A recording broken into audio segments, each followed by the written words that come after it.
It's the Seth Williams Show with Mike Kazoka. And here's your host, Seth Williams and Mike Kazoka.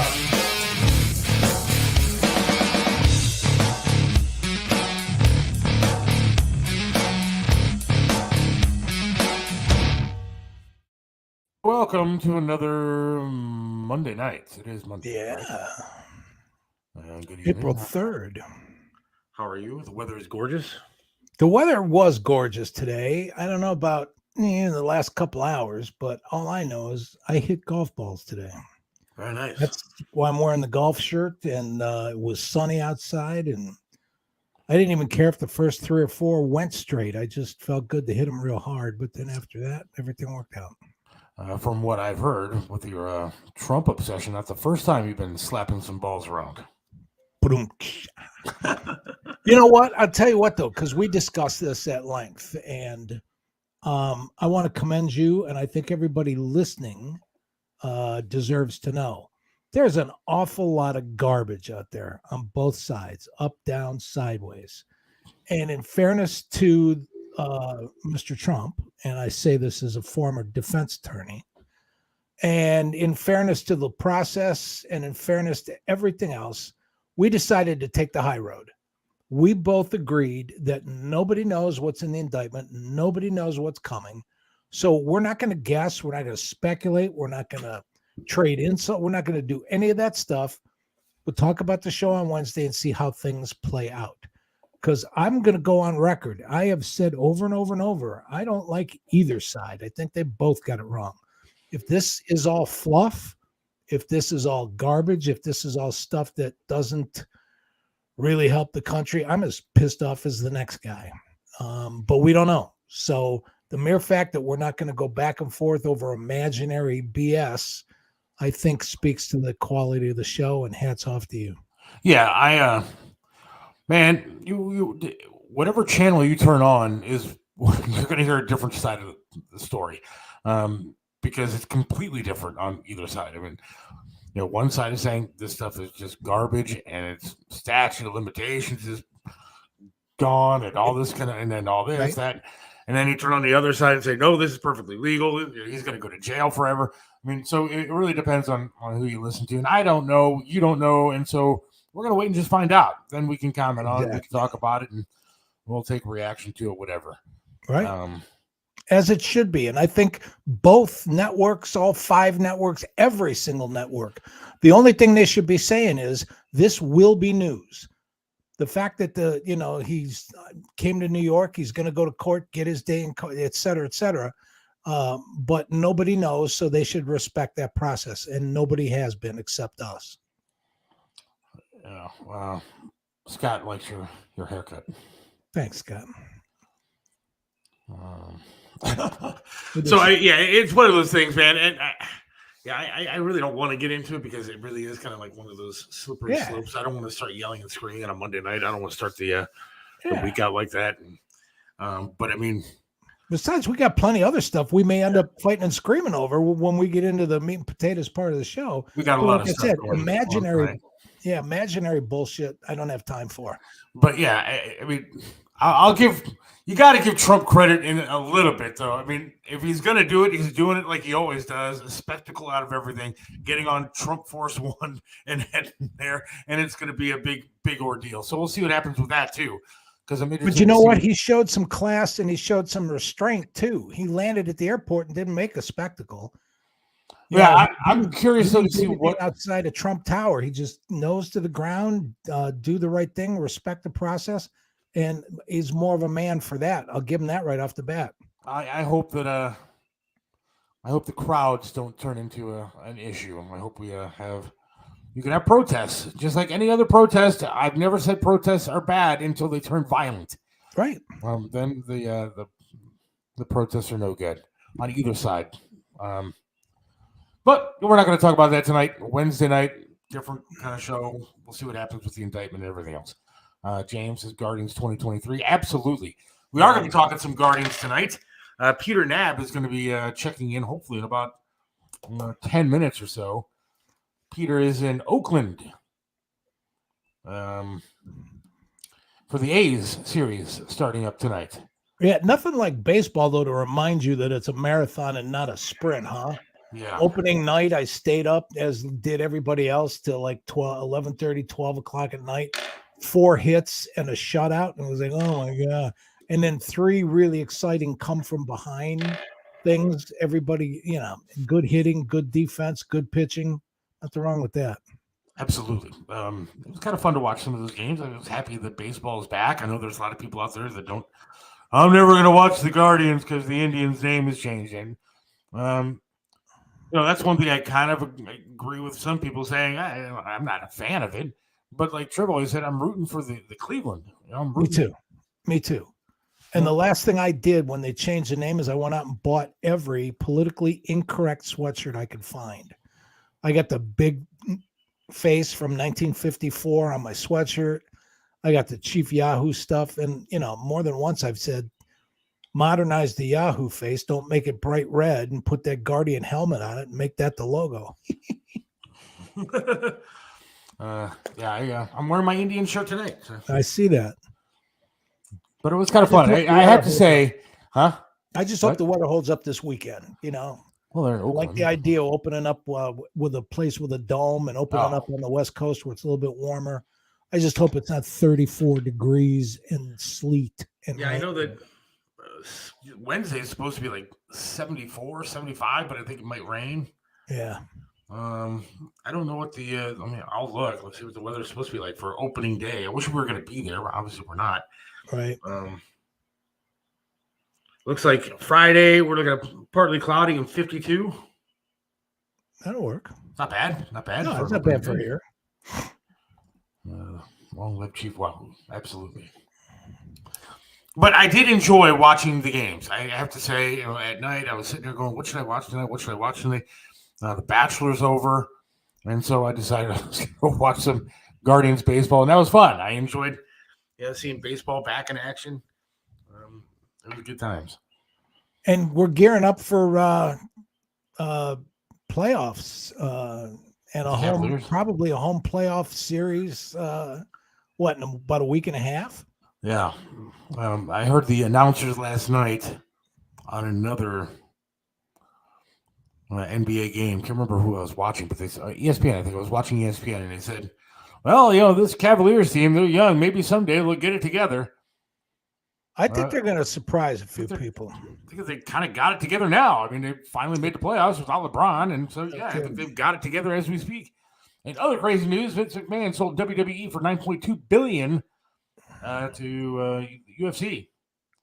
Yeah, now, do you think that'll cross-pollinate some of the wrestling? Do you think they'll incorporate more kicks? Well, I mean, they already have kind of. Like Ronda Rousey was on WWE for a little while there. Brock Lesnar went to the UFC. So they have some crossover there. And so I think it might be kind of interesting. I don't know. I mean, WWE is a spectacle and it's awesome. So I don't know why they would risk it and change it. But I mean, what are you going to do? $9.2 billion. I mean, I guess you got to take what you can. I'd cash out for that. Yeah. I'd take my name off the show and gladly let whoever wants it for $9.2 billion. Fair enough. I don't think we can get no argument here. I don't think we can get $9.20. So, Did $920 sounds good this month. Amen. So did you watch some of the games? Yeah, I did. Guardians games? Yeah, I did. And then I also, the ones I didn't stay up for the whole time, I watched the highlights, the comeback stuff. I watched all the game last night. I watched the highlights on what's his name, the new catcher that hit the 3-run homer day before. Last night was kind of cool because they lost on one. I didn't like the fact that the 10th inning started with Steve Kwan on second, but when he, when they put in a pinch runner and that runner came around to score, I was fine with that. I was going to ask you, what do you think about these new rule changes? I mean, we're only 4 games in or whatever, but yeah, I just, baseball was called the national pastime, and maybe that was back in a day in an era when, and so now everybody's got to have, make it quick, make it snappy, get it over with. I mean, you can see that where the audience is coming from. We talked about last week, the new ticket prices for $50. You can go to every single home game for the month. You just don't have a seat, and nobody wants to sit down. Everybody wants to wander around and go from beer patio to beer patio. That, if that's how people want to get their baseball, I suppose that's okay. But there should be some people paying attention to the game and actually clapping when it's deserved. No, yeah, I thought they got rid of the Ghost Man too, but they didn't. So, like I said, when I saw it, it was like, oh, and then when they came around to score, it was okay. I have to say, I didn't really notice. I mean, I guess they changed the size of the bases, but I don't know if I really noticed or cared. Bigger, but it didn't really bother me. The pitch clock thing, it gives me something now that I'm distracted by when I'm watching the game because I'm watching that clock at the bottom. Not only that, but I will tell you this. If you listened last night in the 8th and in the 9th and in the 10th, Seattle was counting down the pitch clock every time it got to 10. So you're hearing 10, 9, 8. And, I'm sitting watching with Mary Jo, and Mary Jo's the first one to say, if that's going to happen every time there's a baseball game and it's late innings and it's tied, it's going to drive me nuts, and it's going to drive me nuts too, because, I would rather see the wave come back than have people count down the pitch clock. Yeah, I am. I don't think I'm a fan of this thing. And then, of course, you get people that I was seeing on Facebook that were complaining about the game is too short now. Jeez. I mean, they were too long. Now they're too short. And yeah. I don't know, if we're going to go to a game again, I want my money's worth. And I think, but it does keep it moving. Yeah. I don't. But for me, it's part of the game. Thank you. That stare down, the throws over to first base, all of that kind of stuff. You hate those when it's not your team. But, on the 5th or 6th pickoff attempt, if you finally catch the runner off first base and he gets tagged out, nobody was disappointed. Yeah, it's gamesmanship. I mean, there's something to be said for that. Yeah. Well, I'll tell you what I'm sick of, though. I am sick of even the broadcasters have to announce how you can bet on the games. In the middle of every game, there's 10 commercials reminding you, if you don't have a wager on this, you're really not a fan. And that's BS. If you want to bet, fine, go bet. But it's just like, I don't know. The other thing I noticed was now, what is it, Bally's? Is that what the network Guardians are on? Now they have like these ads that are like while the game is going on. Right. They do like a side-by-side ad while the pitcher's getting ready or while, like there's stuff going on. The game is still on and they're doing a side-by-side ad. Yeah. Now, I know NASCAR does that, but NASCAR can get away with it because NASCAR races are 4 hours long of people turning left, and you just do. Sometimes there's not a whole lot of action to watch. Right, exactly. On a NASCAR, and I love NASCAR, so I'm not talking crap about it, but sometimes there's not a whole lot to watch, and so it's okay to put an ad up there. But when there's a baseball game going on, I know that the breaks in between the innings are not that long. You want to make your money, but Jesus, dude. Like, I know. And there's no need to stick another ad in there while the game is on. Yeah. And do you see what they do in basketball? You see how they put those fake logos on the floor of the bat? Yeah, to make it look like. Yeah. Yep. We're supposed to be talking to Peter. I'm going to go ahead and make sure these. All right. Go check your Peter. I'm checking with Peter now, so you know. But yeah, the pitch clock bothers me only because I'm staring at it now. And I don't understand that whole thing about how the batter has to be engaged with the pitcher, not just in the batter's box. He's got to be looking at the pitcher. Yeah, there were a couple times where I saw, like the umpire, like giving a on kind of thing, and I don't know. Peter says calling in like 2 minutes, so all right, let Peter on in just a couple of minutes. Peter is what? A home run is still a home run, and a walk with the bases loaded is still going to be a walk with the bases loaded. I know. Just unwind and relax, folks. But still, it's tweaks to the game that I'm not necessarily sure that it needed.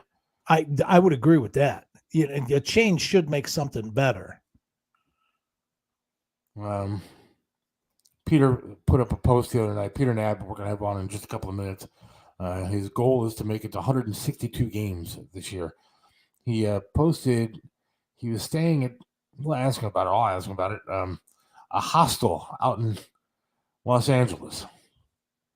Now, I went to the website. Now, it looks, I guess, they show beach views and all kind of stuff. But they show the in-room stuff. There's like all these different bunk beds all over these rooms. And I don't know, man. I just hope Peter's all right out there. Yeah. I know now how much dead time wasted during an MLB game.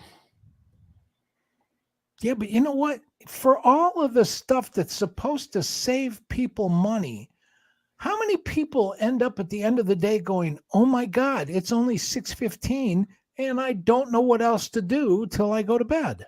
And honestly, if you actually watch sports a lot, there's more dead time in an NFL football game than any other sport. Oh, no kidding. I mean, basketball tends to move fairly quickly until you get the last 2 minutes of the game. Then the last 2 minutes could take a half hour. Right.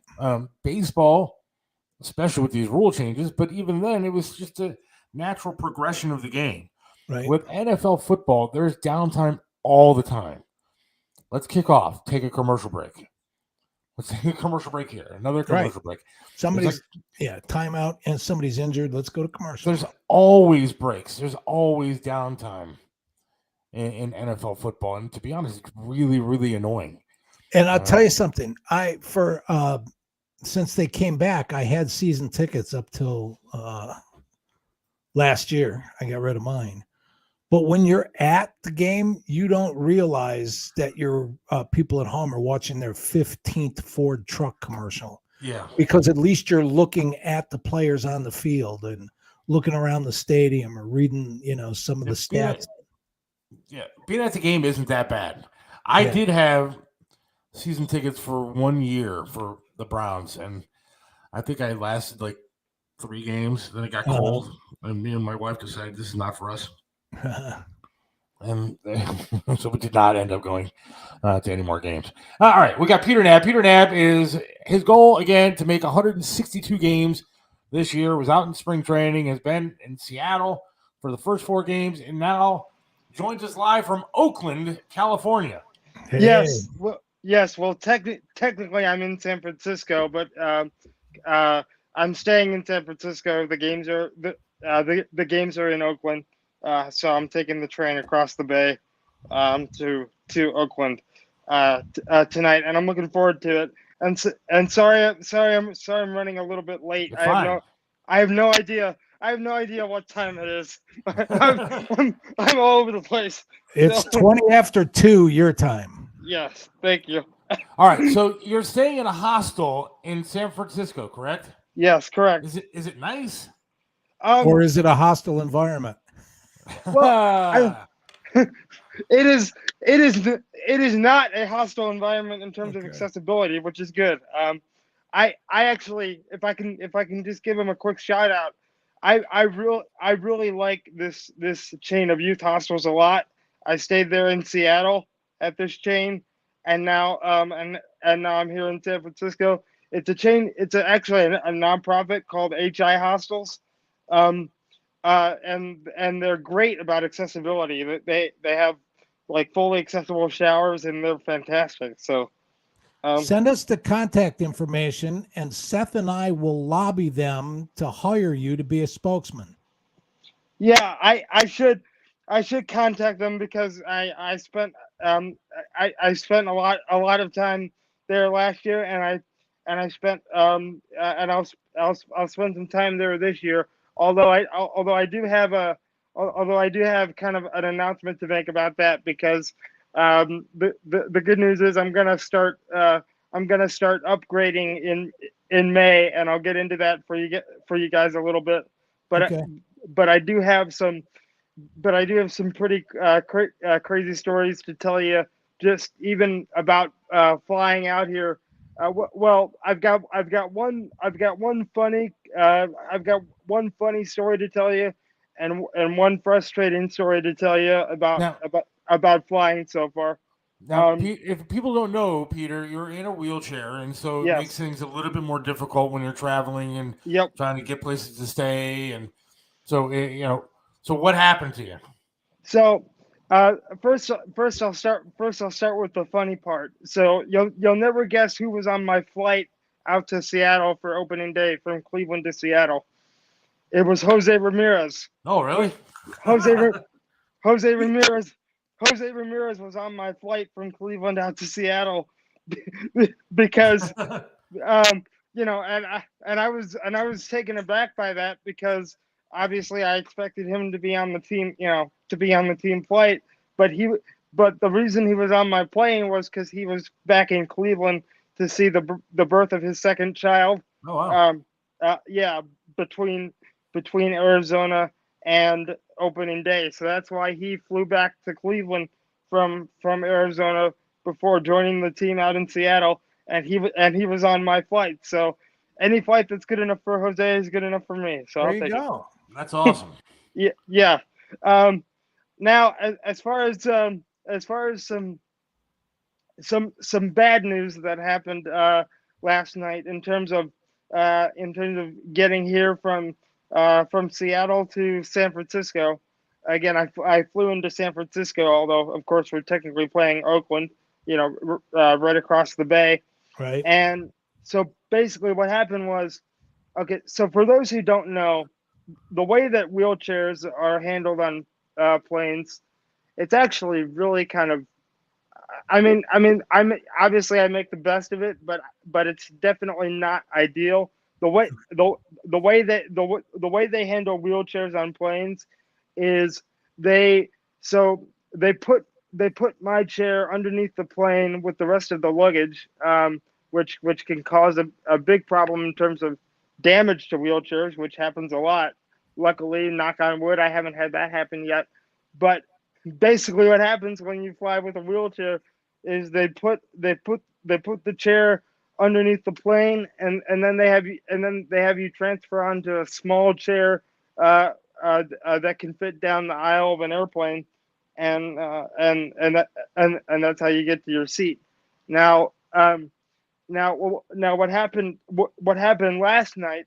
And this was extremely frustrating. So I got first of all, I was told bad information about what gate and what terminal and whatnot. So I was a little bit late because of that, but not too bad. And so I get to the gate. I tell them, I remind them that I need an aisle chair because I put it on my reservation anyway. I remind them that I need an aisle chair. They call for an aisle chair as they normally do, and it took 70 minutes for them to get someone that could that was quote unquote qualified to transfer me to an aisle chair, because there's a lot of red tape when it comes to airports and who can and who can do that and who can't, and so that was extremely frustrating because not only was I waiting for not only was I waiting for the aisle chair, but of course, everyone else on the I was the last person on the plane, and Oh, wow. everyone else was again, the flight was delayed about 75 minutes after all that. So Wow. I mean, they knew you were the reason. yeah. So that yes. Now my fellow passengers were very understanding about it, but that's still kind of a frustrating part of all this is that I mean, I like flying in the sense that I mean I like the fact that I can fly even though it might be difficult, but I mean it is more challenging because it's the only form of transportation where I'm separated from my chair. When I take a train somewhere, I can stay with my chair. When I take a bus, I can stay with my chair. But a plane is not that way. And actually, there's currently talk at the federal level about changing that. So maybe when we go to Washington D.C., I'll have to raise hell about that. But because we go to Washington D.C. very soon, in about 10 days, or about 10 days from now. So let me ask you, Pete. You've seen, I mean, we've watched 4 games on TV, but what does this team look like in person? What's your impression of the team? How do they appear to you?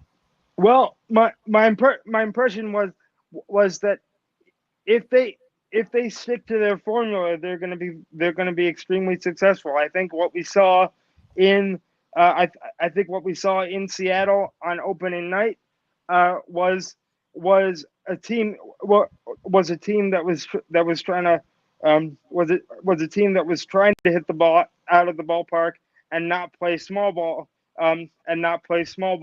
This team will be successful if they play small ball, which is what they did for the other 3 games of the series against Seattle. Just because we have Josh Bell and Mike Zunino, I mean, that's great to add to add a little bit of power to the lineup, but that doesn't mean we need 9 guys trying to become Josh Bell. Right. So. You got runners on first and second, or second and third because of singles.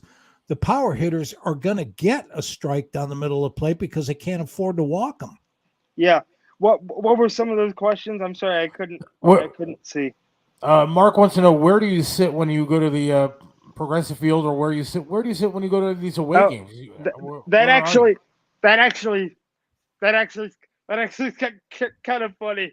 Okay, so I enjoy the hell out of doing this just to kind of be a troll about it, but I actually buy a lot of standing room only. Oh, that's nice. Nice. Which I love. Do any of the ushers ever come tap you with a stick and go, stand up, get up, because you're sitting down? Yeah, I buy a lot of standing room only just to rebel against the system. But that's hilarious. But no, but seriously, in all seriousness, what I'm using at Progressive Field this year, I mean, I'm not officially a member of the marketing department for the Guardians yet, but what I'm doing at Progressive Field this year is the ballpark pass, actually, which is a standing room only ticket, and it's like $49 a month. Yeah. So that's what I'm doing at home, and I'm doing some standing room on the road as well. But tonight I'm really looking forward to it because I have a really good seat. What I'm going to try to do is I'm going to try to get myself one really good seat, probably in each ballpark, and then the other ones, be cheaper. But yeah, that's probably what I'm going to do. I've been posting quite a bit. Those have been great on my Facebook page. I posted a video that I put together of opening day. So if you haven't seen that video that I put together of opening day, and so I'm sorry. What did that say? No, that's just somebody commenting on a thing that's it. He said the guy was talking about Michael just lost 5 minutes of comedy time because of you, because you're funnier than Michael. Yeah. I like to do comedy, but I never do stand up. There you go. But, yeah, I got to give you crap a little bit, Peter, because the other day, maybe a week or so ago, you posted something about me trying to find a job, and you said you ever try to find a job at IHOP, because of me and my leg. Yeah. And I was like, all right, Peter, why you got to take shots at me? Yeah, I mean, that was good. That was a good one. Yeah. I see. The one thing you can tell about me is I spend a lot of time in a sled hockey locker room, which I mean, and that's the kind of stuff we do in a sled hockey locker room, and that's a lot of fun. But yeah, I'm really looking forward to this to this season. I'm going to be posting all kinds of all kinds of highlights and videos like the one I did for opening day, um, and I should be able to have a pretty quick turnaround on that kind of stuff. So just keep an eye out for that stuff. You should post a list of all the stadiums that you have not been to, so that everybody can circle those on their calendar and look forward to your reports from those cities. Well, I can tell you, I can do this off the top of my head. I can tell you that this year I'm gonna hit three new ballparks, and that's gonna be in chronological order. That's gonna be Washington, Arizona, and San Francisco, because we sorry, I don't know. I just had a text message come through. Sorry about that. But I'm gonna in chronological order. I'm gonna be going to Washington D.C., Phoenix for the Diamondbacks, and Right. San Francisco.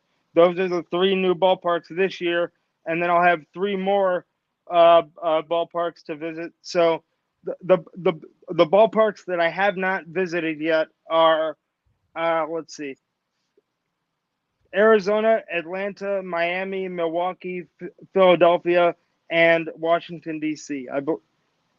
Yep, So that's it. somebody wants to know how much a cheap seat is at New York for Yankee Stadium. It's funny you mentioned that. I bought so they had I actually bought my tickets for Yankee Stadium all the way back in November, because I was thinking about that, and back in November when they had all kinds of deals for the upcoming season, I think my tickets in Yankee Stadium were something like maybe $22. Huh, not bad. Yeah. So, yeah. How's your Of course, goal they didn't going? tell you this, but you're still in the parking lot. Yeah, I know. I think it's actually in the ballpark. It might be. Well, I mean, the good news is I can never have truly nosebleed seats because, by definition, I can't actually get up to the truly like the top rows. So Right. that's good. So yeah. How's your goal going to get to 162? The goal the goal is going well. So I want to touch on that because just to give you a little bit of background, because I did get a sponsor that's actually going to help out quite a bit with that. The GoFundMe's still open if people want to chip in a little bit here and there. I'm not gonna say that I wouldn't appreciate it, but but also I just wanted to note that, just to give you kind of a story here. So last October, when I went to New York for the ALDS, because the Guardians flew me out to New York. So Yeah. thank you to the Guardians for doing that last October. When I flew out to New York, I was sitting next to a guy. I just so happened to be sitting next to a guy who's the CEO of a medical supply company called Specialty Networks, and we started talking, and we shared an Uber together from LaGuardia Airport down to Manhattan, and basically, he was, obviously he was just excited about what I did last year and what I was trying to do this year. So he actually invited me to speak to his team in downtown Cleveland right before I went out to spring training, and basically they're going to be helping out a lot. So I'm very appreciative. I'm very appreciative to have their support as well. So again, a company called Specialty Networks that's based in Cleveland, and I'm very, very grateful to have their support. All right. So what we have learned now, Mike, is that we need to hire Peter to be the salesperson for our show because he networks better than we do. Yeah. So he's found somebody to help sponsor Everybody him for he sits next to 162 wants to games. write him a check. So yeah, we're gonna have to hire Peter to be the salesperson for the show here. That's great, Peter. Well, you had the dream, dude. You had the dream. My mom and I were kind of joking about that because she said, what are the odds of you sitting next to the CEO on a plane? And I said, well, I guess if I fly this much, the odds aren't that bad. Yeah, you're good. If you go. Hey, if I fly so much, the odds aren't that bad. Yeah. You know what else might be fun for you to pay attention to too, all over the entire country? Share with us over time some of the interesting food items you can get in all the different stadiums. I will. Yeah, I'm definitely going to I'm definitely going to do that. Although I will say in Seattle, for example, I primarily was just at a local bar that was right next to my hotel in Seattle, because I don't want to have to Uber somewhere to get something to eat. So I just I'm talking about in the stadiums. Oh yeah, in the stadiums. Yeah, I'll definitely try out the food. In general, I mean, and I think this was a little more the case last year than it will be this year. But in general, I generally try to eat most of the time before I go to a ballpark, because and again, this mostly applies to last year. But the prices of food in a ballpark are true too. Are pretty ridiculous. So usually I try to find a nice local bar or something to support, because I want to eat at local spots, and then I go to the game. So yeah, cool. That's usually what I do. All right, Peter. Well, I appreciate you calling in tonight. You got to keep in touch with us and let us know how things are going. Let us know how opening day goes, and keep us informed on your journey. I want y'all on throughout the year. I definitely will. And I'll just say, I mean, again, keep an eye on my Facebook page, because I'll be posting all kinds of not only videos and photos, but highlights as well and stuff like that. So we will. Yep. I don't know if he's told you yet, Peter, but Seth has an interview coming up at Foot Locker. Jesus. Yeah, Foot Locker, then IHOP. You can try both of them. The great part is, though, I get half off at each one. So yes, and I mean, I think you could go into IHOP and say, "Look, I would be perfect for your brand." You know? Absolutely. There you go. Thanks, Peter. We will talk to you soon, my friend. Keep bringing winners. Yep. All right, Peter. Bye-bye. Peter Knab, man. Follow him on Facebook, Peter Knab, KNAB on Facebook. Go to GoFundMe, look up Peter Knab on the GoFundMe page. You can find and donate to his goal, his journey of 162 games. Love that kid. I hate to call him a kid, but he's younger than me. But he's a great guy. He's a kid at heart, too, man.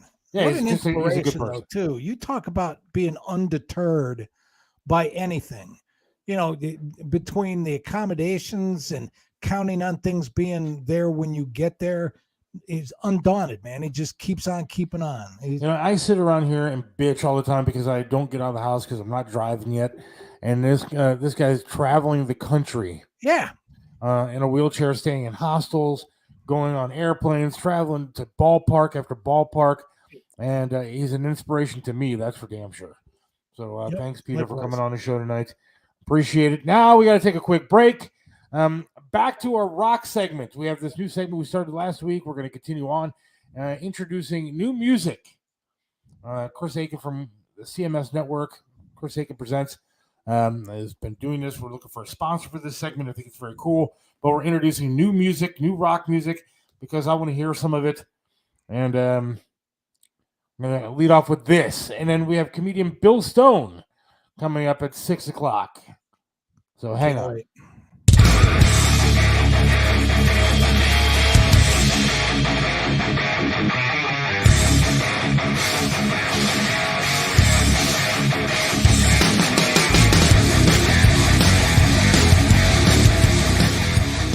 What's going on, everybody? It is Chris Aiken from Chris Aiken Presents, back with another edition of the Seth Williams Show Music Moment.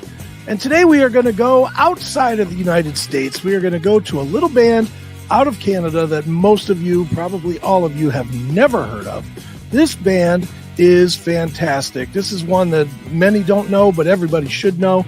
The name of the band is In Vertigo. Now, like I said, they are from Canada. They are fronted by a guy named Reed Alton, and Reed is not only the frontman of this band, but he's also the frontman of a really, really popular progressive metal band known as Osiren. So if you like progressive metal, think like Dream Theater or bands like that, then you'll definitely like what he's doing in that band. But here in Vertigo, this is definitely his rock outlet. He and his band, it's a 5-piece band. This is just straight up rock and roll. They play all over Western Canada, so they play the other side of Canada. They've played with the usual cast of characters that you would expect for this kind of a rock band, playing with Buck Cherry and like Diamond Head, I think they've played in front of, Pop Evil, John Corabi, who once fronted Motley Crue. You know, they've just played with a bunch of different bands, and their style is what Seth and I argue about all the time. Is there or is there not straight ahead rock and roll that is still being made out there today that kicks ass? So rather than me talk all about it, the band is called In Vertigo. Let's take a listen to a little bit of them. This is a clip from their video, from their song called Chains. It's In Vertigo right here on the Seth Williams Show.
Okay, that was Chains right here on the Seth Williams Show. The band is In Vertigo.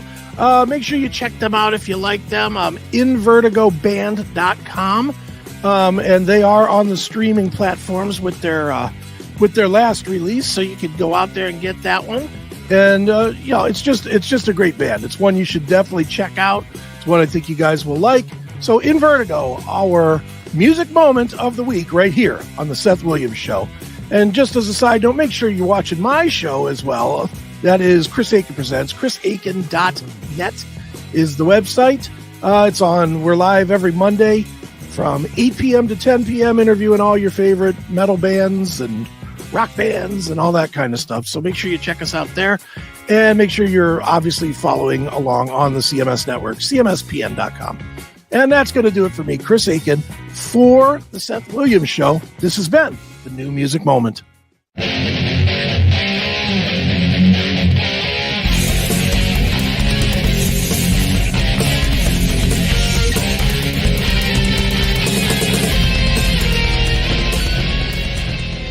What separates Triv's restaurant in Strongsville from everybody else? Some restaurants you go to eat the same thing over and over and over. But then there are restaurants like Triv's where you want to go there every single time and eat something different until you have eaten every single item on the menu. Why? Because the food's delicious, and it has been for almost a quarter of a century. Triv's has amazing food, outstanding service, and an opportunity for you to have private dining, special events, and intimate occasions. you can enjoy a memorable fine dining experience in your own dedicated, intimate space. Visit Trivs in the heart of Strongsville. Call now for reservations, 440-238-8830. Trivs in Strongsville. Joe Burdick custom flags are amazing. Each flag is handcrafted to reflect the imperfect perfection, making each piece of patriotic wall art unique. This is a local small business, veteran-owned and proud. Joe Burdick creates symbolic artwork that is built to last. Display your spirit, pride, and patriotism by calling 440-305-2065 and let Joe's flag serve you. 440-305-2065. Joe Burdick Flags. Let me introduce you to Charlie's Auto Repair. Any car, any truck, any problem, Charlie's does it right. You know how it is. The check your engine light comes on, you put air in the tires, and the light is still on. 216-470-0170. That's Charlie's Auto Repair, 13728 Madison in Lakewood. Charlie can do it all, from small engine repair to fleet maintenance and system diagnostics. Winter is here, so call Charlie's Auto Repair for snow plowing needs. 216-470-0170. Charlie's Auto Repair. Let Charlie make your car great once again. All right, real quick, Mike, we'll be right back with comedian Bill Stone. Hang on. What's going on, everybody? It is Chris Aiken from the Classic Metal Show and Chris Aiken Presents and every other show that you've ever watched on the CMS network, I think. And while it's fun to talk about music and stuff, sometimes we got to get a little bit serious here. And this is one of those times. Anybody that lives in Ohio is certainly well aware of what's going on over in East Palestine. And the CMS network, as well as the Seth Williams Show and Classic Metal Show and Chris Aiken Presents, and really everybody on the network, we are participating in a charity to help raise some money for the people of East Palestine. Ohio Comics Stand Up for East Palestine is the charity. It's being put on by The Way Station, thewaystation.org. What it is it's a series of comedy events that are going on through the next month and a half to raise money for the people of East Palestine. You can see on the flyer where the events are going to be. They're at various comedy stops around northeastern Ohio. It's a great cause. All of the money, every penny of the money that is raised goes to help the people from East Palestine to get everything from air filters to water to, getting their soil ready for planting and the things that they do. So do yourselves a favor, give yourself some good karma, do them more of a favor than yourself, and donate. Won't you go to thewaystation.org, you'll see the donate now, click the donate now button, and right on the screen that loads up, you'll see where it says to donate some money. Donate a little bit of money. Your donation will act as your ticket. So whatever you donate, it'll get you in the door for any one of these comedy events. It's a great night of comedy. Even if you don't give a damn about the event itself, you certainly can give a damn about having a great night out. So go do it. It's cheap and it's helpful to the community, and that's what we expect you to do. So go do it today. Ohio Comics, stand up for East Palestine. Right back here on the Seth Williams Show with Mike Jaselka, and comedian Bill Stone joins us. Hey, what's up, guys? How you doing, buddy? Is it better if I go sideways on the screen? Yes. Let's see here. Let's mess with this for a second. See, the earth is round. There we go. Let's see there. You want to look up my nose? There we go. Here you are. Welcome to the show, my friend. How are you? Oh, which way is my camera? There we are. What are you drinking? How's it going, Seth? How's it going, Mike? How's it going, Chris? What are you drinking? Makers and tonic water. Yeah, well, It seems to be everybody that comes on the show drinks. That's cool. we had to stop Mike from drinking Happy because hour. then he started yelling at everybody. One time he was drinking, he thought the earth was flat. No, never been that drunk. So right off the bat, in addition to being a damn good comic in your own right, you've lent yourself and thrown your hat in the ring and working real close with Jay, promoting this, doing the artwork. That poster that everybody saw was your handiwork. But you're part of what's going on in East Palestine too, and that show is only a couple weeks away, man. Yeah, I'm looking forward to it. April 11th will be the kickoff show, and I'll be on that one. I'd actually just performed in East Palestine a week and a half before the train derailment for their fire department. They do an annual dinner at their fire department, and I used to be an EMT paramedic myself. And one of the people who works for their fire department, she got a hold of me pre-pandemic and asked me to put on a comedy show for their annual dinner. And we did it, and they had a great time. And then this year, they got a hold of me last year, and they're like, "Hey, can we do it again?" Everybody's starting to do stuff again. And one of the comics I tour with is Mark Price, the guy who plays Skippy for Family Ties. So me and him both came in there, and we did that show for him. We had a blast. And then here it is a week and a half later, and all hell breaks loose in East Palestine. And everybody from that fire department, including several other adjacent departments as well, came in to work on that situation. And it's a lot they had to deal with. Did you say that you tour with Skippy from Family Ties? Yeah. All right, you're my new hero. I mean, that was like my favorite show as a kid growing up. I didn't even know he was still alive. So that's really cool to hear that he's actually touring. You guys tour together doing comedy? That's awesome. Yeah. We've been working together for a few years now. Whenever he comes around like Ohio, PA, or these areas, we work and tour together.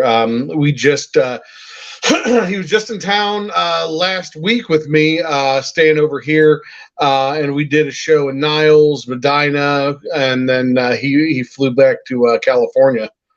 But he stays over here at my house when he comes in town. It's interesting. I can share a little bit of trivia, Seth. When we met, the first organizational meeting I remember with Bill and with Jay.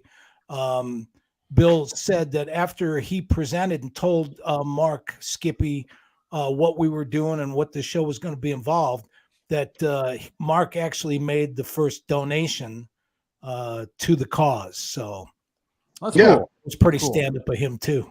Yeah, he sells all his merchandise he sells are shirts from him. Basically, they're shirts with him and Michael J. Fox on it from Family Ties, and all the shirts he sells, he donates all the proceeds from his shirts to the Michael J. Fox Foundation to raise money for Parkinson's.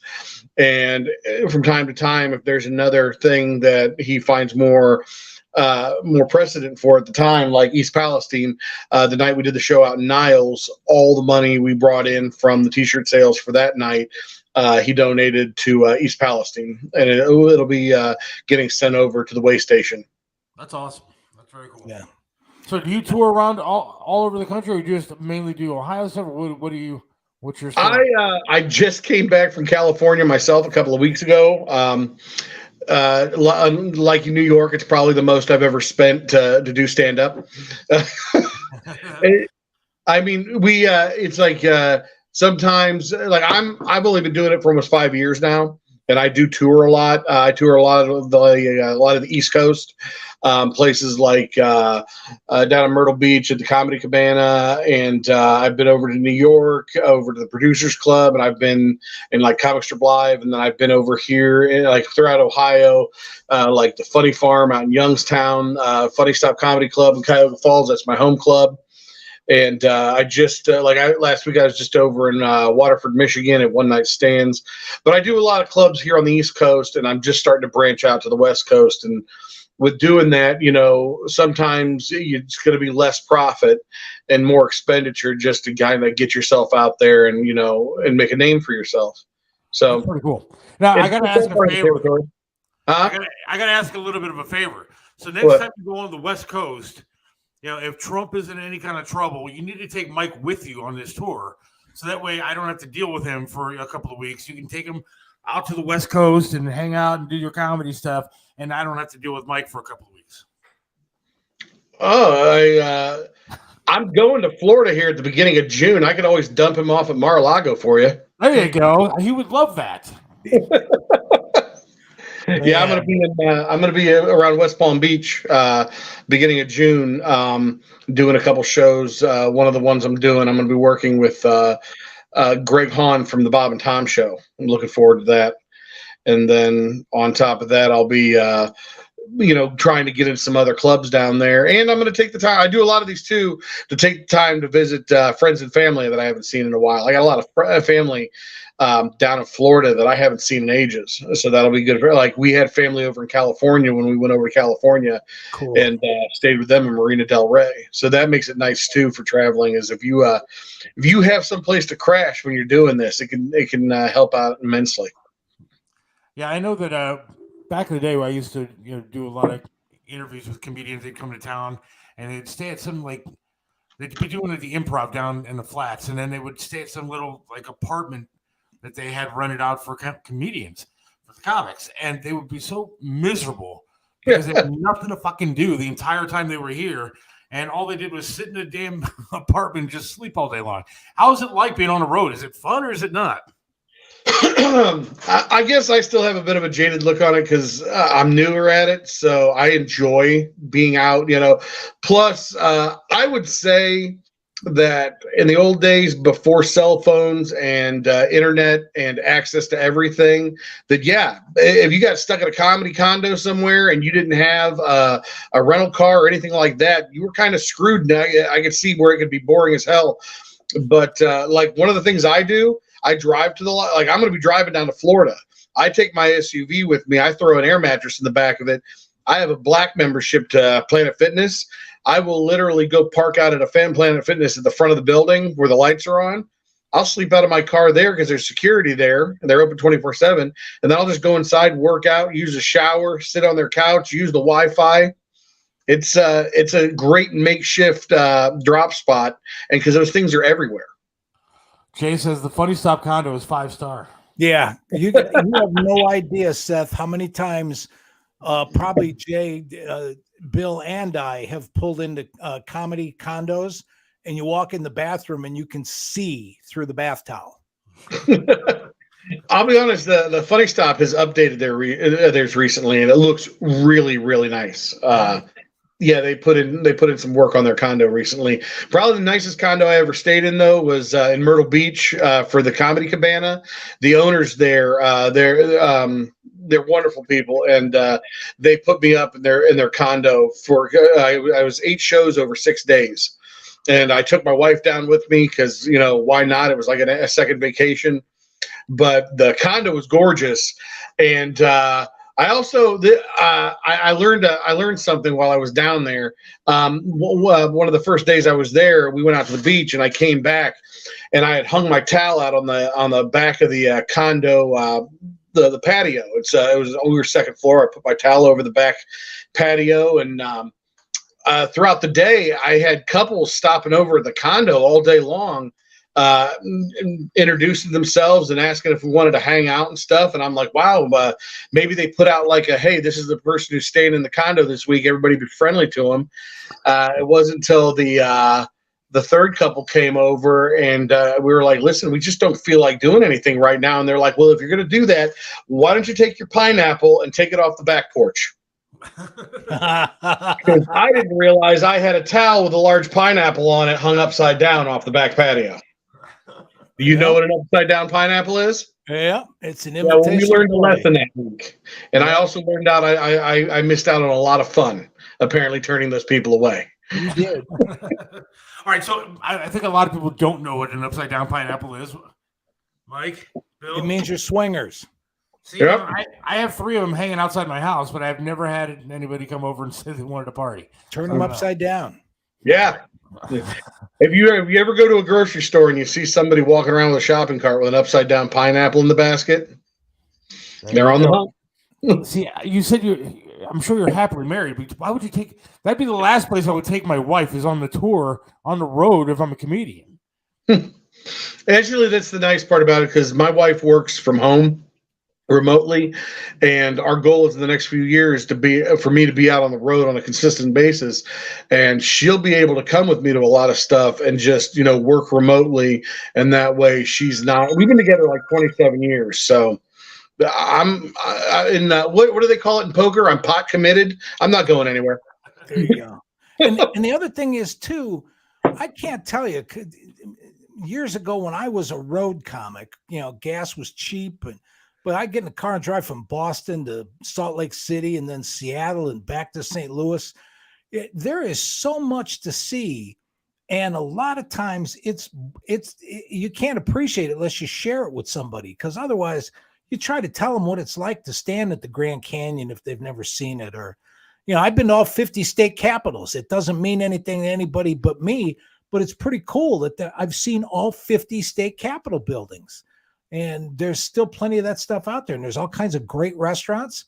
I think I've said this on the air before. If you're ever up in Montana touring, Bill, you're going to get in Billings and Helena, and you're going to get some of the best Chinese food you've ever had in your life. Because 160 years ago, when they brought all the Chinese people over to work on the Transcontinental Railroad, they didn't integrate into society. They lived and stayed in Chinatown. And the food there has been passed down from generation to generation, and it rivals anything you're going to get in New York or San Francisco. But yeah, I definitely, if I can drive, I will take driving over flying any day. Not that I have anything against flying, though. I really am not a huge fan of it. But one of the reasons I like to drive too is, like, when I leave for Florida, I'm gonna plan along that way. I'm gonna leave several days early, and I'm gonna make it a point to stop by different clubs and venues along the way to not only introduce myself, but to go to ones that I've currently been to down south. And because I feel that. Patronizing places that you've been to before, I think if they could see your face physically and not just a phone call, that they appreciate that a lot more. And you know what's going to serve you really well during that, Bill, is you are not too egotistical or proud to MC a good show and hold a show. I love it. So when you have the ability to walk up and take a moment's notice, one quick cheap little past experience, but I went to Salt Lake City one time, and the teachers were on strike, and it's the first time in 200 years that the teachers had ever been on strike. Well, I'm in the hotel. I read the newspaper that was in the lobby, and when I walked up on stage, there was a group of 8 women sitting around this table, and I said, I didn't know if it was a bachelor party or whatever, or bachelorette party or whatever. And I said, what brings you here tonight? And they said, oh, we're all teachers. And I said, oh, good. Then I could do 4 or 5 hours. You don't care. You don't have to go to work tomorrow. The mere fact that I knew the teachers were on strike ingratiated me with the entire audience. I had a great show just because I knew where I was. Yeah, no, yeah. It definitely does to do your research, to learn. Like one of my jokes that's in my act regularly, I do this great joke about edibles, because one of the first times I tried it was because of the people we were doing it with. It all became from the fact that they were going to Michigan for a concert, and they were excited because apparently, marijuana in Michigan is 100% legal as far as not only just medical but recreational as well. And they're like, so we're going to go there and we're going to try it. And we were like, oh, that's, my wife's like, that sounds like a great idea. And I'm like, whoa, 27 years, you've never mentioned the fact that you wanted to, try edibles. And that led to a whole conversation of a kind of our first, adventure into trying it with our friends. But I had that, in the back of my mind. And then last year I went and volunteered and helped out over at the Motor City Comedy Festival in Detroit. And, which if you ever get a chance to help out with a comedy festival, I'm on the board for the Rubber City Comedy Festival in Akron, and I have a blast every year working with that. But if you ever get to work a festival, you just meet so many great people, meet a lot of new venues and other people. But I didn't plan on performing at all that week, just hanging out, meeting people, and helping with the festival. And on the last night, I got thrown on stage, did an entire bit about Michigan and their weed and the edibles and everything, and it was such a good bit that it's been in my act ever since, and it's just grown stronger. Cool. So yeah, sometimes things grow just from knowing your places and your environments and what those people connect to. Somebody texted in and said they saw people smoking weed downtown Detroit leaving the Browns-Bills game.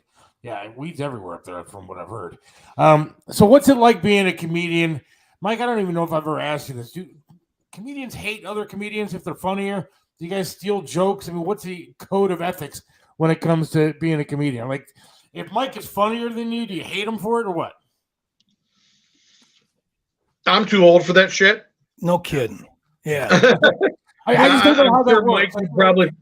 It's pretty multifaceted. It's pretty multifaceted. Sam Kinison used to say back in the day, if anybody, you caught somebody back in the day when there wasn't the internet and cell phones and stuff like that, many times you'd go to a city and you'd catch somebody who featured for you somewhere else doing a joke or 2 years on stage. That kind of stuff happens. But the attitude on that is that's God's way of telling you to write new stuff. If somebody stole, to move on, write another joke. But the only thing I will tell you is it's really hard sometimes with a room or a circle full of comics to get them to laugh out loud, because a comic will look at you and go, that's funny. And in the meantime, think to themselves, oh my God, that was such a brilliant joke. How come I didn't think of it? But you don't hate somebody else for it. You kind of just appreciate their sense of humor and their thing. Bottom line is comedians aren't any different than disc jockeys or construction workers. If you're an asshole, nobody's going to like you. If you're a good guy, you're going to get some respect. If you treat people with respect, you get it back. And it's the same way being on stage too. Yeah, the important thing with that is you'll notice that it always depends on the person. There's always going to be that person who's super competitive and feels that liking you or enjoying your material is a weakness, which it's not. Like I said, when I mean I'm too old for it, I'm at that point in my life where I'm focused on what I'm going to do and how I'm going to move on. But that doesn't mean I don't support my other friends and other comics. Yeah. And I relish in every bit of the success that they have. But I never see them get an opportunity or something happen to them and get pissed off and be like, well, that should be me. And if I do have that feeling, I'm like, well, then I should make it be me and get that opportunity instead of wasting my energy just pissing about it and being jealous of that person. And so yeah, that's another thing I wanted to ask though, is that, with you guys or like Kinison or like a Seinfeld or something like that, do you guys sit and write everything down that you want to do as far as jokes go? What do? Do you just come up with something when you're on stage? How's that kind of thing work? Is it like a planned whole thing, or what do you do? Mine's more of a I do writing, but mine's more of something comes to me, a situation happens, or then a lot of my bits grow from that. But that doesn't mean that I don't focus and attempt on sitting down and actually writing material. But if I do, it's either I physically write it down, I have notebooks, or I will just put it on my phone. Keep a note app on your phone where you could just dictate right to your phone and save those files. Plus, recording yourself at shows is always beneficial, because there's times where I've been in shows and I've come up with something and I've done it on stage and it kills, and it may have been the only time I ever did it. And I will go back to those recordings and then try to build off of it. I can't tell you how many times I've sat down and said, "Oh, I'm going to write this morning," and a half a pot of coffee later, I got doodles all over a notepad, and then I got to get in the car and go somewhere. And on the way to where I'm going, all kinds of stuff pops into my head. You can't control when it's coming. You just like, did Sam Kinison sit down with a notebook and write shit out, or No. was it something that he just kind of came up and just? I would. Sam's brilliance was that he did front to back. No, he didn't take notes, but my God, I never saw somebody be more in the moment because he wrote as much on stage. Stuff would come out of his mouth. He'd just riff, go with it, and stuff like that. That was a monologue that just didn't. His head never turned off, man. He was just always thinking about something, and not trying to make people laugh all the time, but asking questions. You know, part of what makes comedy good comics is the incongruity of the way the world is. You know, that stuff stands out and you can't ignore it. That's like the commercial that's on where that guy, she wants to sell the car, right? She gets out, she's going to go sell the car, and her boyfriend's sitting there going, "Oh, I had plans today. I was going to get a haircut. I was going to get a pedicure. This is going to take all day." And she comes out and gets in the car and says, "I sold the car," and shows him the check. Well, if it's not their car, what is she getting back in it for? It's not her car. That's the stuff that stands out to me like a sore thumb. Because I guess I was thinking about this the other day when I was watching a Chris Rock special on Netflix, and you see actors and actresses, all these kind of people. They can do 35, 100 takes if that's what it takes them to get the lines right and all that. But Chris Rock goes out there for an hour, front to back, doesn't stop, doesn't stutter. And so I have a respect for comedians like you guys to be able to go up on stage and do an entire routine. And it's not like acting. You have one take, and it's your time to be funny, or you're fucked. I mean, that's it. I'll share one joke with you, Seth, that I can't even do anymore. But when I came up with it, I patted myself on the back because I think it was clever. In Progressive Field, runners on second and third, Jose Ramirez up to the plate, and the organist plays.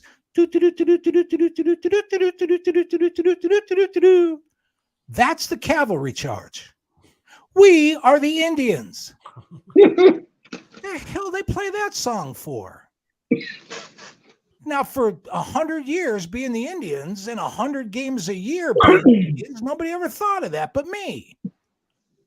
Yeah, I have a respect for what you guys do when it comes to getting on stage and having to, here, go be funny. And you guys are able to do it. I mean, that's cool. And I'm glad you're a part of this charity thing. I think this is going to be awesome. Thank you, Mike. That reminds me of a joke I was working on recently where I was talking about how nowadays, we've been so focused on all of the violence in football, and football has become it's like you can't even brush up against the quarterback anymore. Right. Without getting, some kind of penalty call. But yet, apparently, we still don't give an absolute shit about boxing. Right. I mean, yeah. These guys are going out there and literally getting regular concussions, which makes me think any doctor who would ever approve a boxer after at least a couple matches for a big fight. Right. How has that doctor not got a malpractice lawsuit yet? Thank you. Just think about it, because they're like, "Oh, what? How many times have you been punched in the head? Yeah, you're good to go get punched in the head some more. Go ahead." But yet, concussion protocol for the football. What? He looked at you tough? Oh, yeah, you got to go sit out a week. Right. You don't see the referee in a boxing match come out and throw a yellow flag. Hit him right in the face. You got something there. Well, Bill, I appreciate you coming on tonight, and I appreciate everything you're doing for the charity. Looking forward Thank you, Seb. And on behalf of all the other comics, to not only go above and beyond and be part of all the shows, the artwork's really, really good. And the word's getting out, and I'm happy to be part of this with you, too. Thanks for coming on. No, thank you so much, Michael, and you too, Seth. I'm thrilled to be part of this this benefit for East Palestine, and I appreciate you having me on the show here today. And I hope everybody goes out there, makes a donation, and I want to see a lot of butts and seats, enjoying some laughter. It'll be the best thing. Somebody wants to know, do you like Ryan Ross? I don't know who Ryan Ross is.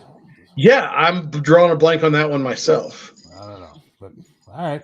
TheWayStationInc.org. TheWayStationInc.org is the way to get involved if you want to see these comedy shows. You can take your receipt. You go to these shows. It's going to be a good time. The flyers are out there. We'll post it on our site as well. And I appreciate you coming on, man. Thanks. Take care, guys. Yep. Yeah. Bill Stone. Good times, man. He's a good dude. Seems Yeah, like he it's is. gonna be a lot of fun working with him and Jay and doing this whole thing. East Palestine deserves it. So we're trying to do our small part. I know that Jay is going to be on the Wills and Snyder show coming up. Yep. Better mention this show because we're pumping this thing. We're promoting this thing. And wait till Wills and Snyder find out that we were the first show to help sponsor it. Absolutely. They better know that. I love those guys. Wills and Snyder are probably the best two people that, or a couple of the best people that work over at that place. There's not a whole lot of people working over there anymore. Yeah. They've had some more, whatever you want to call them, but some good people, once again, not there. Actually, a friend of mine, kind of feel bad for him, but no longer there, but not going to get into that. But yeah, Bill Stone, thanks for coming on. Jay, we continue to promote this thing. Looking forward to this East Palestine thing. Get your tickets. Go to the waystationinc.org. And don't forget, we're asking for it's a suggested $20 donation, but we're not going to check the receipt. But your receipt that you will get as soon as you make your donation, keep that receipt, and that's your ticket into whatever show you want to go to. And all the money goes to the charity. Yes, exactly. So that's a very good thing. Just like Triv did, Triv liked to do charities where the money went to the charity. Yes. So these comedians and everybody's doing this for the benefit of the charity. So that's very cool. For those people. All right. Let's take a quick break. All right. And McDonald's. Oh, there's a lot. Speaking of laying off, we'll get into that in just a minute. Hang on. Hey, it's Seth from Mario's Barbershop in Parma, 7526 Broadview Road in the Pleasant Valley Shopping Center right next to Big Lots. You got to check out Mario, man.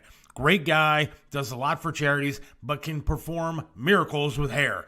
He even made me look clean cut. Does my hair, does a great job. Love talking to the guy while I'm sitting there. It's a great place to go, local business. You gotta go to Mario's Barbershop in Parma. Mario's Barbershop in Parma, 7526 Broadview Road. Again, in Parma, Pleasant Valley Shopping Center, right next to Big Lots. Or give them a call, 216-520-1977. That's 216-520-1977. Mario's Barbershop in Parma. Trust Joe's Lakewood Computer at 14035 Madison in Lakewood. They have over 30 years of professional service handling laptop and desktop repair services, virus removal, and data migration, and much more. You can trust them with hardware updates to your computer's memory and hard drive. Call 216-651-3880. Whether you need a simple Windows install or you're interested in the latest computers for gaming, call Joe's Lakewood Computer at 216-651-3880.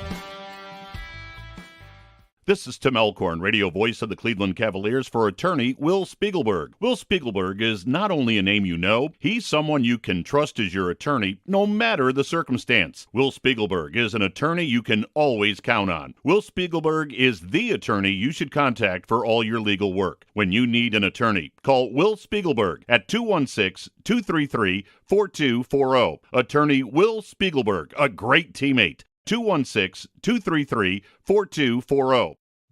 Right back here on the Seth Williams Show with Mike Usoka. I'm going to thank Charlie's Auto Repair in Lakewood for the Charlie's Auto Repair hotline. Bill Stone on the hotline there. Good stuff. Appreciate it. We got a text from somebody who said, oh, here we go. Love Chris's new segment. Keep up the good work, fellas. It is a good segment. The New Rock Moment with Chris Aiken from Chris Aiken Presents, the CMS Network. Jay Box says, thank you guys. Good stuff. I like Wilson cider. That means if I hear them at 5 a.m., I have not went to bed yet. And then Jim checks in with Guardians suck. Come on, Jim. Come on. You know, eventually we got to move on from this anger towards the Guardians name change. But happy birthday, Jim and Sandy. Both of them having their birthdays and are down in New Orleans having a good time. My friends down there. Cool. Thanks for listening to the show while you're on vacation. While you're on vacation and during the birthday holiday. Much appreciated. So, all right. So McDonald's, you got that story? Yeah, I couldn't get it to print, but I pretty much memorized this thing. McDonald's CEO is having an executive holiday. Once again, happy birthday, Jim and Sandy. We'll let that go out. But McDonald's is having kind of, I guess, what they used to call a retreat, where you do some inward thinking and maybe come up with some changes and so on and so forth. And people are nervous for a couple of reasons. One, they're anticipating some layoffs inside the corporate structure, and that gets everybody in corporate a little nervous. But here's the other one. The new CEO was quoted as saying, I don't need 70 manifestations of a chicken sandwich. Yes, you do. Now, I was going to say, as innocuous as that sounds, and I'll get into all the reasons why a little bit later in this discussion, but the article was accompanied, and everybody should look this up. The article was accompanied by at least 30, 40 pictures of the variations of chicken sandwiches that are sold by McDonald's all over the world. Yeah. You know, South Korea has a chicken sandwich that's really hot and spicy. Japan has a chicken sandwich with their own their equivalent of ketchup, whatever they have in Japan that equates to our ketchup. But here's what happened. McDonald's was an American company that knocked on all these countries' doors who had been eating for centuries and had no idea what a Big Mac or a fillet of fish was. And in order to ingratiate themselves with the public, McDonald's offered food that imitated, mimicked, or at least reflected some of the local popular flavors of that nation's food. Yeah. That's how they got their foot in the door. Now, McDonald's is saying, well, we're going to make some changes. We're going to get rid of all this stuff because we want to enhance the experience of the customer. And that line bugged me for about an hour this morning. Well, because it's a lie. Yeah. Yeah, it's after you sent it over, but it bugged me. And I nailed it down. I went back and looked at the article you sent me when McDonald's said that they were going to get rid of humans and have an all automated restaurant. And the CEO said the same damn thing. We just want to maximize the customer's experience. So don't ask me how not having anybody around or just having a robot throw some machine-made food at you is enhancing your experience. But I thought to myself, I know why they're doing this, because I had two stories and I put them next to each other. They don't want to have to customize 70 different restaurants when they start building these automated food machines. Yeah, that's what what got me is it seems like they're going to start laying people off. Like this is going to be a thing. I mean, I don't know, but that's what it seems like to me too, is that when they come out with all this automated stuff, they're going to have to. And I want to put an end to one myth before anybody texts it in. It ain't because the minimum wage has gone up. It's because they want to maximize their profits. And I don't care how much or how little the minimum wage is. McDonald's makes more money when the minimum wage is zero. I agree, but it doesn't help when, you go from paying people that are first-time workers, $8-9 an hour, that all of a sudden want $15-16 an hour. Despite what you think sometimes, that is a case. And yes, I don't blame companies or CEOs or corporations for wanting to make money. They're not in the business to lose money.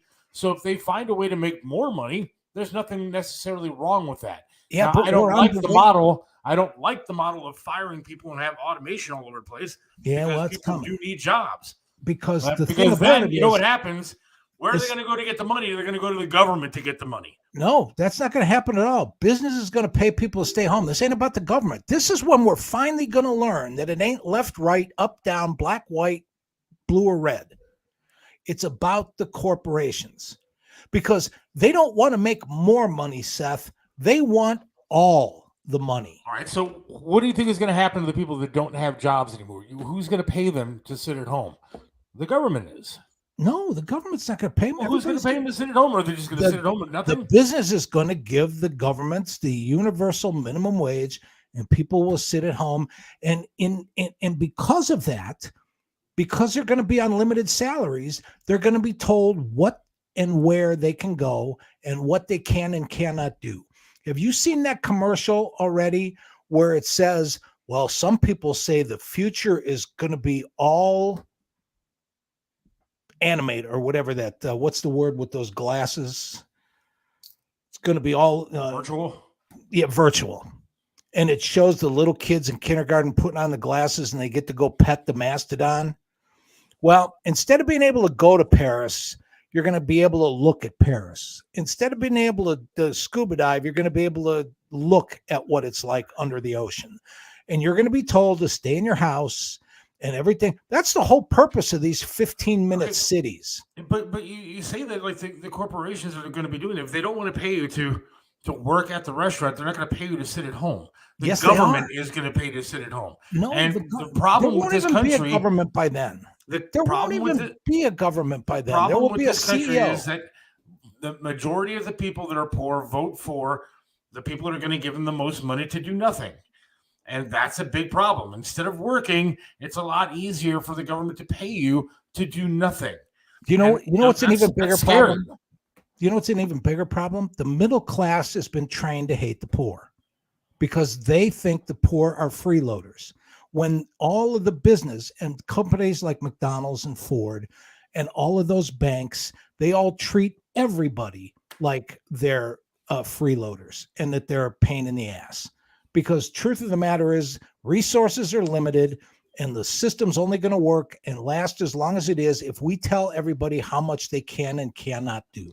Well, how much do you think people should make to work at McDonald's? I mean, I It's don't know not what about that. It's quality. I don't know of what you life. expect. I mean, people expect an entry-level job deserves entry-level pay. Okay, so then if an you expect entry-level companies, apartment- you An expect companies to entry-level not make. apartment should be entry-level rent. For the record, nobody hears us when we talk over each other. So if you expect companies to sit there and not make money because you want them to give equal pay to all these people that are working entry-level jobs, how are people supposed to make money? Okay, let me ask you this, Seth. Who is more at risk today at 6:28 and 46 seconds? Who is more at risk today in this country? The corporations or the middle class? The middle class. No. 3 weeks ago, when two banks went belly up and Credit Suisse started shaking at the knees, 5 banks picked up the phone in the middle of the night, said, hey, let's bail Credit Suisse You out. said who's more at risk? At risk of what?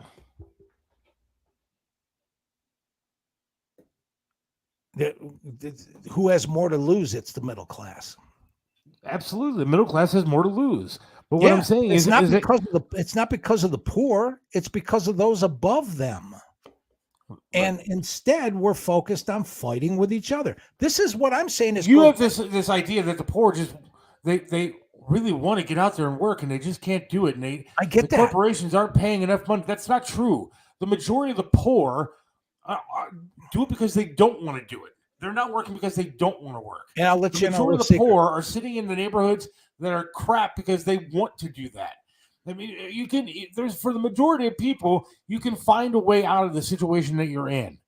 I mean, look, there are people out there that whether it's health problems or whatever it is, they can't find a way out of their situation. I get that.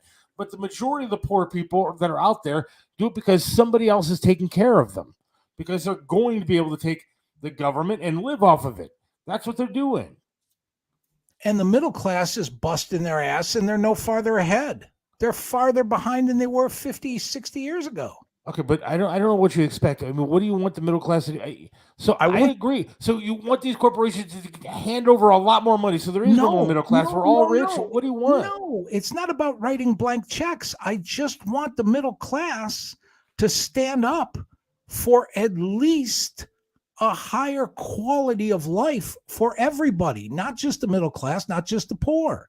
I was going to say, and we're not going to break the 1% by doing it. I was going to say this, but they won't even be hurt. Mike likes to argue with morality than reality. Reality is all levels of finance. Making more makes your life better.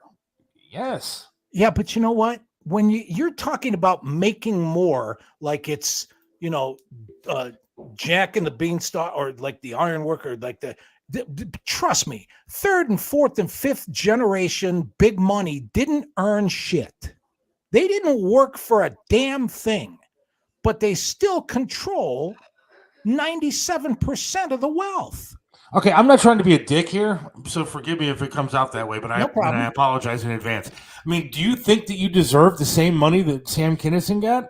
No, I'm not saying just because you're both comics and you're both on tour together. I mean, Sam Kinison was the headliner. There's somebody that's above you all the time. There's somebody that's above you when you work for a corporation. Okay. Those people make the majority of the money, and then they pay people to do their work. They're not in business to lose money. The Guardians are not in business to buy the best players they could possibly buy and then lose money. Seth, 1% of the population owns 97% of the money. There's room for give and take there. You can slide the lever all the way, 6, 10, 12 inches to the left and raise the standard of not only the middle class, but the poor, and it won't hurt the 1%. So where is your limit? What is your limit of raising this lever, raising the bar for the middle class or the poor, or whatever you want to call them? How much money do you want these corporations to give up? I mean, I don't understand. They don't have to give up. Give them an inch, somebody's going to take a mile. That's what they're saying is. No. So if you say, here's $15 an hour for minimum wage, next thing you know, they're going to want 20, then 25. Here's what I want. Because of cost of living, because of inflation. Blame a president for inflation, one. And two, it is what it is. If you take a job, you know what the money is. You either take it and you like it, or you don't take the job. Do something else. Okay. Bullshit, Mike. Middle class people don't hate the poor. We want you lefties to do what you pretend to do. Bring them up to middle class. Okay. Speak for yourself. There's an awful lot of the middle class that is just as much along for the ride as the supposed poor are. What I want to see happen is the middle class and the poor and the 97% of us that are in the same boat putting as much effort into designing and planning and futurizing and having vision as the 1% does. Because right now, McDonald's is going to go to all automated restaurants with a menu that they decide you want to eat, this is what the menu is. And when that happens, everybody's going to go, well, what should we do? And by then, it's too late. It's just like electric cars. We're going to sit around and argue whether or not it was a good idea when they decided they were going to do it 20 years ago and they didn't ask us shit. I want the discussion to be one of planning and organization and not fighting. That's all I've ever asked for. But when people say, oh, you liberals are full of shit, well, you know what? So are the conservatives, because trickle down doesn't work either. Then instead of a $1 menu, you're going to see, in Mike's theory, a $10 menu. That's true. They're not going to just start paying people more and then keep the prices the way that they are. You're going to hurt the consumer. You're going to hurt the consumer. All right, let's do one point at a time. Somebody tell me that 1% of the people don't own 97% of the money. Nobody's saying that. What I'm saying is that what do you want to do? That doesn't bother anybody. Everything. You're talking about changing the economy. You pay people more, which is what you want to do. You want these rich people to give up more of their money. Then they're going to raise the prices. They're not going to lose money because of this. They're never going to lose money. But they certainly not going to keep everything already, and they're not going to keep prices the same. All right. I put out 3 books talking about how the And bank. nobody's read them, Mike. Nobody cares. Well, that doesn't mean it's not This is true. a talk show. I agree with you. Nobody cares. I completely agree with you. And that's why I've opened up and tried to start a dialogue where both sides sit down and you know what? Guess what? The 1% earned their spot. They didn't steal it. Jealousy and achievement won't solve things. Really? Read the story of the East India Tea Company, Chris. They didn't earn shit. They stole it from all of Asia. And now they have all of that money, and it is what it is. Colonialism is what colonialism is. And Chris, was. Mike, McDonald's stole that burger mix from somebody, and now they're billionaires, and we should shit on them because of it. Well, here's the other downside to that. The only way to be the new McDonald's is to nail two things together. I know you say it all the time that haven't been nailed together before. So yeah, if you have a better idea, go for it. Unfortunately, the only stuff that hasn't been talked about yet is the sick, twisted stuff that people turn into culture wars. Don't you think for a minute I wished I was the guy that said, hey, let's take a hose and fill up all these plastic bottles and sell people water? I wish I'd have had that idea. I wish I would have invested in Apple when I had the chance to. I mean, I had the chance to jump on that train, but I didn't. There you go. Funny thing, the rich 1% are all lefties. No, they're not. Take a look at who finances who. It ain't the people, it's the corporations. And the thing about it is, the last statistics, if you look at the Federal Elections Commission, 7 of the top 10 rich donors are Republicans.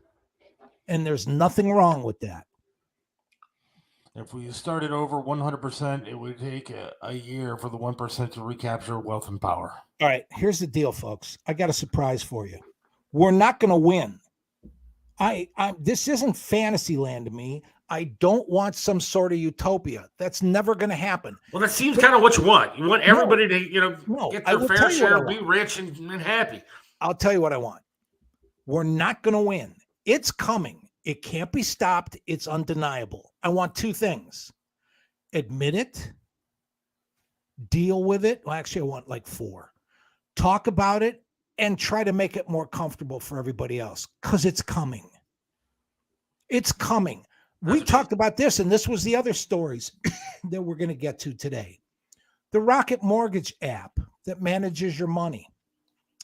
And any of the other top 10 financial plans that you can download will tell you when you walk out of a restaurant, you spent too much money on that dinner. And it will tell you how you should spend and what your budget should be and all of that stuff. And all of your banking data now goes to somebody that collects data on you. And there are 5 pieces of data they collect: personal, financial. They monitor all of your emails and they watch what you look at, what you're doing. And that doesn't bother anybody. It doesn't bother anybody to this day that if you talk about condoms with your new spouse, the next day on your phone, you're going to get pop-up ads for condoms. Okay, that's none of that story. I mean, I'm happy to talk about that, but I think what you want, what it seems like you want, is for all these corporations to go away. No, and then we can take government trucks. We'll back them up. People run to the nearest house that they want. They can have it if they want it. They're entitled to it. And then we can have people just handing food out to people. And we don't have to pay for it because we're entitled to it. Nothing could be farther from I don't know what you want. I mean, because corporations are allowed to make money. This 1% that you keep talking about, they've done their job. They've done the best that they could to succeed. You know, Chris has a great pinball place in Aliquippa, PA. You know what? Right. He's in charge of it. So he's allowed to pay as little as he wants to pay so that he can continue to make money. He can continue to keep the lights on. He can continue to update the machines. He became the in charge of that company. He's allowed to make his money doing it. And if you don't want to take the job for $8 an hour or whatever he's going to pay you, you don't have to. But he's entitled to make his money. Yeah. It's not the worker that's entitled to make the money. That's the illusion, Seth. That's the illusion. No, that's the illusion. Because you know what? 20 years from now, when the Bill Gates of the world that have already bought up all the farmland tell Chris, you can't own a business more than 25 miles from your house. then how happy is Chris? Where's Chris's kids' dream of doing whatever they want to do? Well, nobody's doing that. I mean, people are just trying to make their money, and they're entitled to do it and not have to pay an arm and a leg to have an employee working there. That's the point. Yeah. And these people are smart, and I don't begrudge anybody for making theirs. I mean, I've worked with people that made a ton of money, and I didn't. And you know what? I did a lot of work for those people that made a ton of money. And you know what? They deserved it. Okay. They made their mark. They did their thing. Okay. I didn't hate them for making more money. There's a big difference between people who make a ton of money and families that for centuries have labored under the pressure of shitloads of money, which is why all the politicians and all the news media. Life ain't fair, Mike. I wish that. I'm sorry that you wish that maybe you were one of those sons. Or, no, I don't. Of these rich families. Life isn't fair sometimes. You're allowed to go. What stopped you when you were 16, 17, 18 years old from saying, I don't want to do this comedy crap or work at a pizza parlor? I'm going to invent something that's going to be the next Apple iPhone. Nobody stopped you from doing it. These people did it. So now you're going to hate them for doing it. That's kind of weird to me. All right. Doesn't seem like a real good society. Except the fact that they got rid of all the controls and there's no, and now that there can be monopolies, there shouldn't be control on how much money somebody makes. That's their livelihood. They're allowed to make it. If they're smart enough to do it, they're good enough to do it. I will say it one more time. They're allowed to do it. I will say it one more time. The controls are coming, and it's not going to be the 1% that gets controlled. And it's not the progressives, Gunner. I'm really, truly sorry. All we do is see what's coming, and everybody behind wants a view for themselves, and that's what's going to push all the lemmings over the edge. So what do you think is coming? What do you think is actually going to happen? You think these 1% are just going to take over the entire country? Is that what you think? They already have. Everything else, everybody that thinks that because they have a nice car and live in a nice house and play around in the stock market, that they're part of what's going on. What's going to happen when if you were making $600,000 a year, you would not be bitching right now. Oh yeah. It's not about it's not about those totals. It's about being told what you can and cannot do. McDonald's not having human employees and everything being manufactured, robotized food is a world that we already gave up. Everybody's cell phone is going to know and do everything and run everybody's life. But see, it's not just the big corporations doing that. I think that's where you're mistaken. Everybody is trying to do it, from mom and pop places. It's even local grocery chains are trying to do the same kind of thing. If they can save money. There is no local grocery. There absolutely is. Mark Glassman is basically a local company. There's 4 or 5 major food operators. They're all owned by somebody. Go up the food. There are local grocery chains. There are local stores that I know only hire 1 or 2 different employees to run stuff when they could have a lot of different people. Right. I mean, and when they die, they're gone. Everybody is trying to make as much money as they can. And I don't hate them for it. Again, there are local grocery chains that I frequent quite often where there's one register open and there are people that the bathrooms suck because they don't clean them, that because they're trying to make their money, and that's what they're going to do. You don't have to go there. Now, the other thing is, every single person that paid attention last week to the saber rattling that went on, saying that we should maybe ban TikTok because it's Chinese and it might gather some information on us. But at the same time, if you're listening at home, do you have an app called Taobao, Pinduoduo, JD.com, Tmall.com, Asbaba.com, SMZDM.com, 1688.com, Sunning.com, YankeeDuo.com, Amazon.cn? If you do, those are all Chinese companies that people buy things from because they're cheaper than Amazon, because everybody wants Amazon wasn't good enough. Everybody was looking for something even cheaper than Amazon. the top 10 Chinese online shopping sites are on everybody's phone. And guess what? They just found out that Pinduoduo, which is the second largest, has software that enables it to override all of your phone's security stuff and capture all of your data. Everybody wants your data so that they can design the straitjacket that they're going to put everybody in society in. What's this world going to look like in 100 years? You won't be able to have more than 2 kids. You won't be able to travel more than 25 cents or 25 miles past your house, because statistically, everybody marries somebody within 20. Nobody here says, I'm going to go find the woman of my dreams. I'll be back from Italy next week.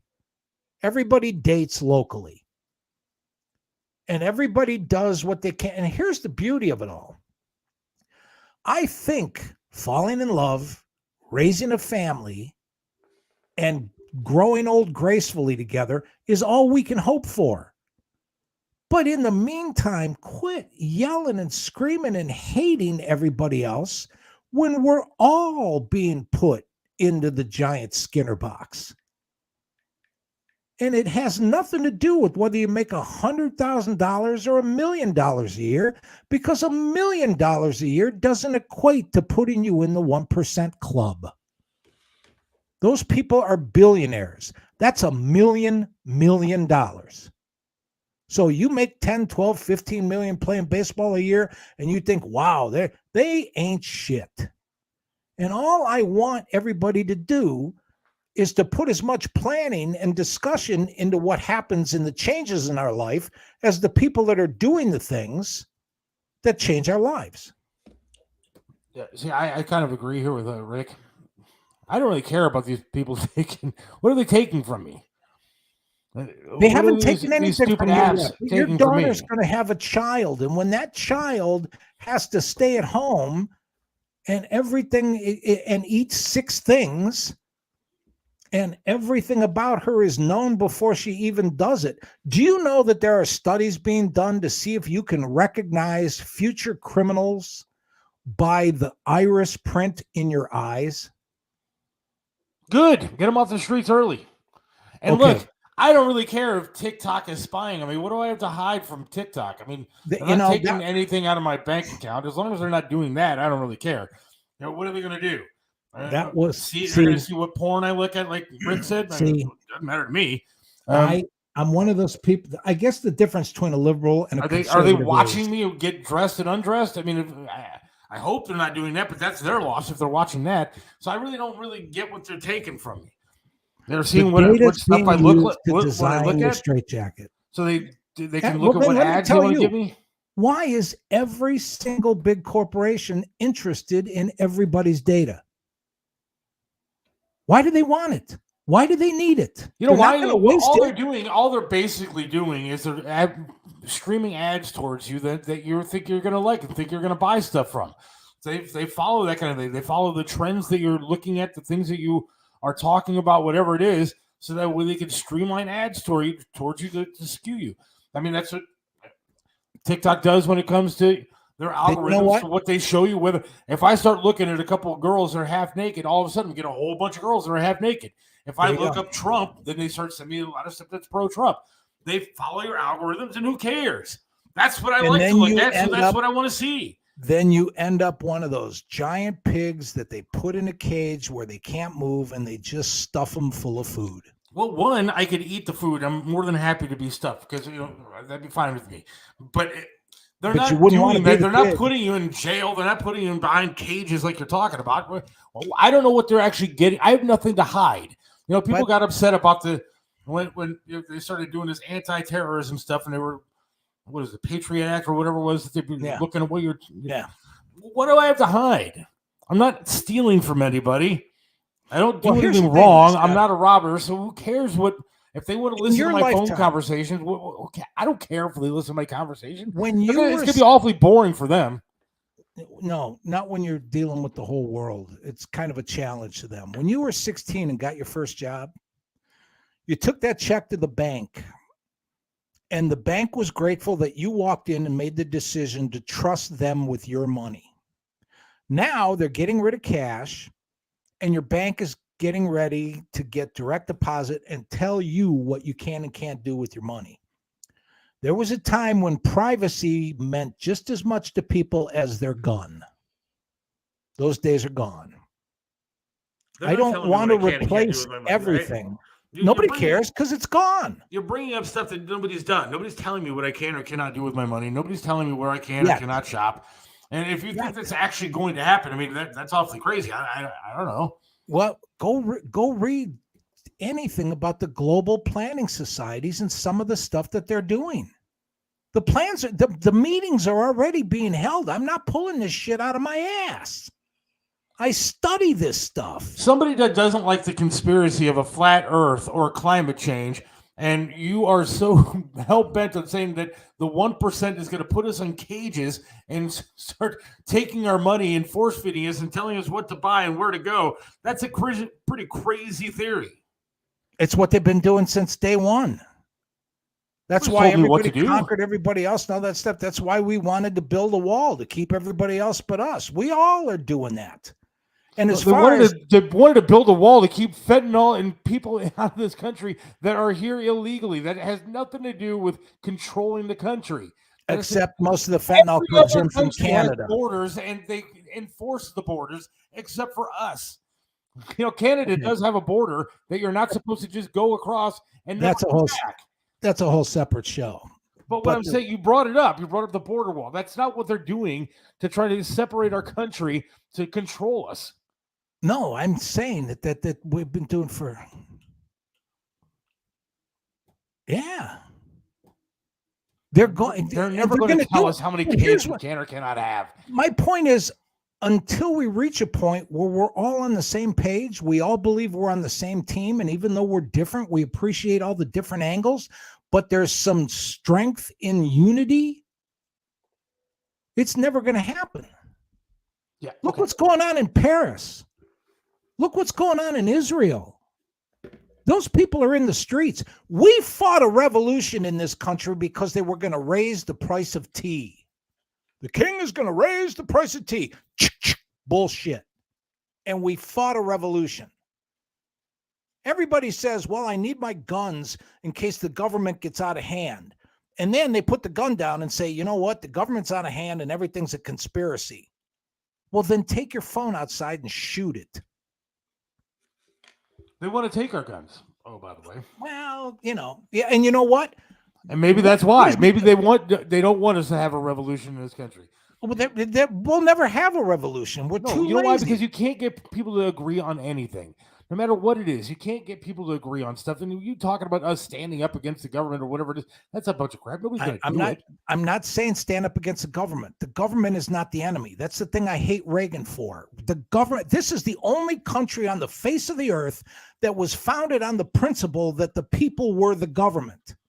And in 80, some smart-ass political science kids out of SC came up with the theory of saying, well, run against the government. Say the government is the enemy. I'm going to tell you a story. This is how far things have changed. Make it quick. We got to run. I will. In 1980, there was a guy I ran into at a 7-Eleven. I was getting coffee in the morning. He looked like he was out of central casting. He had patches on his sleeves. He had a little pork pie hat, and he was smoking a pipe. He looked like he was a college professor. No, I'm not talking in circles. It's like I want everybody to be in the circle. Just go take a look at the corporate structure. We gotta go. So this 80-year-old guy comes up to me, and he says, do you mind? I was like, 20 years old, my first presidential. He says, do you mind if I ask you who you voted for? I said, yeah, I voted for President Carter. And he shook his head and he said, you know what? I don't think they're going to let him be a good president. But I'm troubled. I'm deeply troubled. I said, why? Now, mind you, this is 1980. This man was 80 years old. He was born in 1900. So this is what offended his sensibilities, and this is what his conscience was wrestling with after 80 years on the planet. He said, I don't want to vote for Reagan because if we elect Ronald Reagan president, it will be the first time in our history where we vote for a man who divorced his wife. Now, do you know how insignificant and petty that logic and argument seems today? Yeah, we had one that had sex with an intern. Right. All right, we got to go. Saying. We got to run. Well, there's plenty more to talk. It's a good discussion. Yes. Natalie, thank you. Talk to you Wednesday, God willing. Have yourself a great night. Mike, thank you as usual. Do. Enjoy your dad, man. Enjoy your dad. My dad is coming to town, so I probably will not be here on Wednesday night. Chris Aiken will probably be filling in. But it's going to be a great show. There's going to be a lot of stuff to talk about on Wednesday night after this Trump arraignment happening tomorrow. So Wednesday night, be here. Tony Masashi will be on as usual from another great place. So thanks for joining us tonight and have a great evening. Talk to you later. Good night, buddy.